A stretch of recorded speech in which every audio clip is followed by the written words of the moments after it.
Kenapa Papua ingin memisahkan diri dari Indonesia?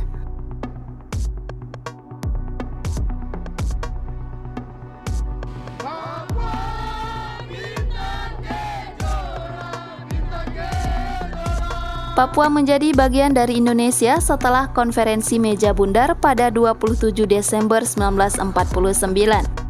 Dalam KMB, Belanda sepakat menyerahkan kedaulatan kepada Republik Indonesia, namun dengan pengecualian Papua.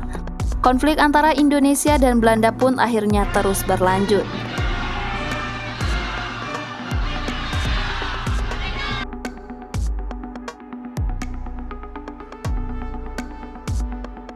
Tak kunjung mereda, Belanda membawa masalah ini ke PBB.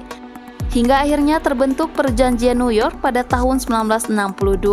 Perjanjian ini mengatur penyerahan Papua kepada United Nations Temporary Executive Authority, dengan syarat Indonesia harus menggelar penentuan pendapat rakyat atau PEPERA.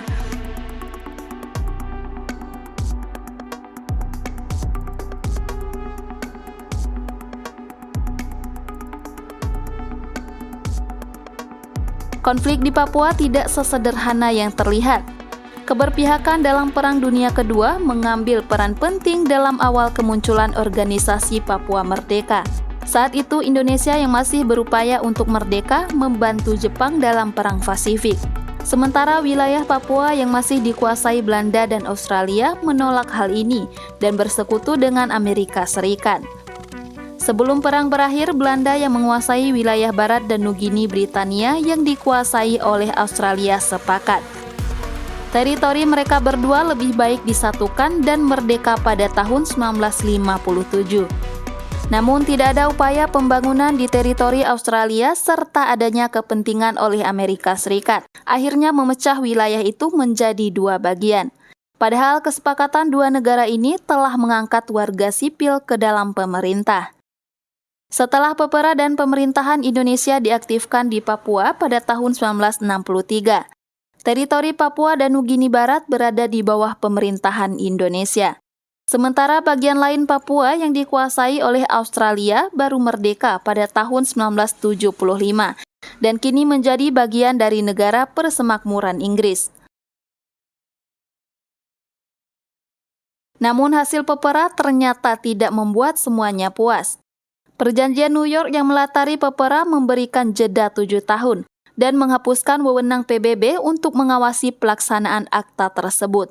Hal ini menimbulkan kontroversi dan ketidakpuasan di kalangan beberapa kelompok di wilayah tersebut. Sejak saat inilah OPM pun muncul. OPM didirikan pada bulan Desember 1963 dengan pernyataan menolak kehidupan modern dan segala bentuk pembangunan. Pada awalnya, OPM merupakan gerakan spiritual kargoisme yang menggabungkan kepercayaan adat dan Kristiani. Seiring berjalannya waktu, OPM terus berupaya untuk mendeklarasikan kemerdekaan Papua. Dan rencana tersebut telah ditentukan pada tahun 1971 oleh Nicholas bersama dua komandan OPM yaitu Jacob dan Seth Javed. Rencana tersebut terlaksana pada tanggal 1 Juli 1971 yang dilakukan oleh Rem Korem dan Prai dengan mendeklarasikan Republik Papua Barat. Sejak berdiri, OPM telah melakukan berbagai bentuk perlawanan.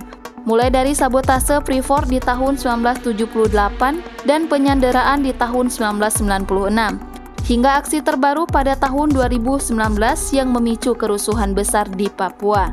Pengibaran bendera bintang kejora seringkali menjadi simbol perjuangan mereka. Perlawanan secara bersenjata pertama kali diluncurkan di Manokwari pada 26 Juli 1965.